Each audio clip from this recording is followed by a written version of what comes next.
guys, welcome back to my channel. I'm Brandy and you're watching the Glam Belle, and today I'm here to tell you my best tips on how to transition to your naturally curly texture. If you enjoy hair videos, beauty videos, things like that, definitely go ahead and hit that subscribe button down there. If you're already subscribed and you're not getting notifications, please hit that little bell down there so that you get notified whenever I upload a new video on my channel. If you have any best hair care tips on transitioning, I would love to hear them in the comments below. You could actually help someone else in the comments as well. If you're interested in hearing about my best tips on how to transition to your naturally curly texture, then just keep watching.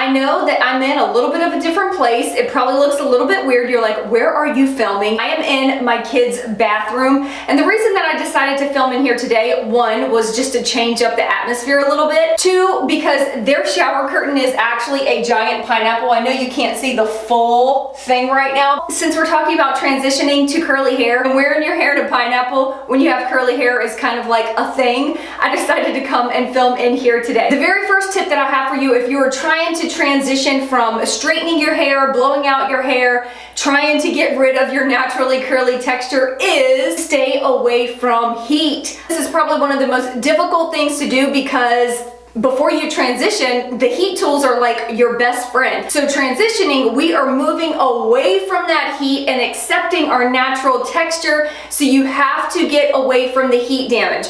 Straightening your hair, using a curling iron on your hair, blowing out your hair with high heat, all of those things are going to continue to create heat damage, and your hair is just not going to be in a healthy state. Put all your heat tools in a safe place and know that you don't have to say goodbye forever and ever, even though some curly girls definitely find that they say goodbye to their heat tools forever because they fall in love with their hair. But go ahead and put them away, at least for the time being. The second tip that I have for you is to make sure that you are looking at the ingredients in your hair products. The big thing with curly hair is that it lacks moisture and it's very dry naturally. You need to really stay away from the drying ingredients in hair products. Sulfates is the biggest one. You have to stay away from sulfates. That just strips your hair of its natural oils. It's very harsh to the hair, and we are trying to bring our hair back to its healthy state. So stay away from those sulfates, and also you definitely want to stay away from silicones in your products as well. Most silicones are not water soluble. What that means is that when you apply your products that have silicone, when you get in the shower and rinse your hair, cleanse your hair, it's not going to come out of your hair. It's going to build up and it's going to make your hair look very dull and lackluster after a while. The only way to get rid of those silicones is to use a sulfate-based product.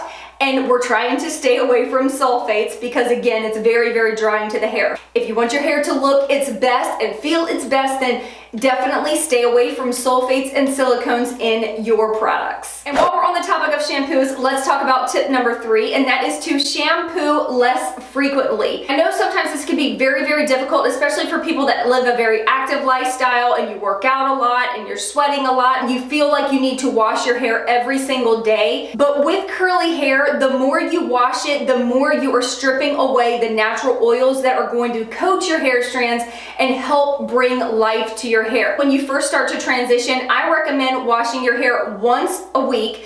I know that sounds like so little. Your hair is going to love it and it's going to look better in the long run. You're not going to be stripping your hair of its natural oils.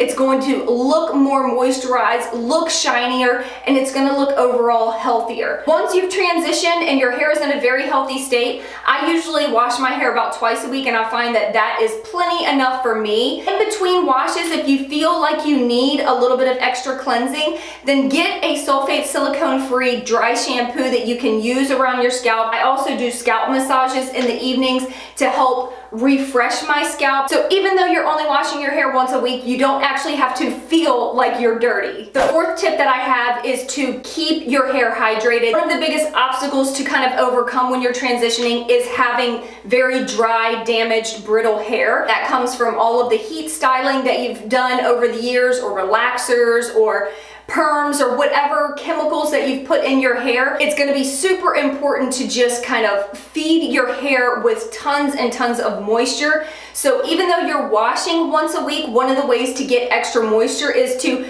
do some type of conditioning treatment in the evenings. You don't have to wash your hair, but you can still saturate your hair with conditioner. This is what we call co-washing. Instead of actually washing your hair with shampoo, you're using conditioner to help kind of refresh the hair, get that moisture back in there. You're really gonna wanna focus on doing this very frequently when you first start to transition, because your hair's gonna need that extra TLC to get back to its healthiest state. Another way to get extra moisture is to use kind of like a pre-poo in your hair. You can do a pre-poo with oil-based products, or you can even add a little bit of conditioner to your hair before you shampoo. It's gonna add that extra moisture that your hair is looking for, and it's going to kind of prevent the shampoo from stripping too much of the natural oils out of your hair. The next tip I have kind of goes hand in hand with moisturizing your hair, and that is to deep condition every single week. Before I transitioned, I never did deep conditioners. I didn't believe in them. I didn't understand why they were important. When I decided to transition to my natural curly hair,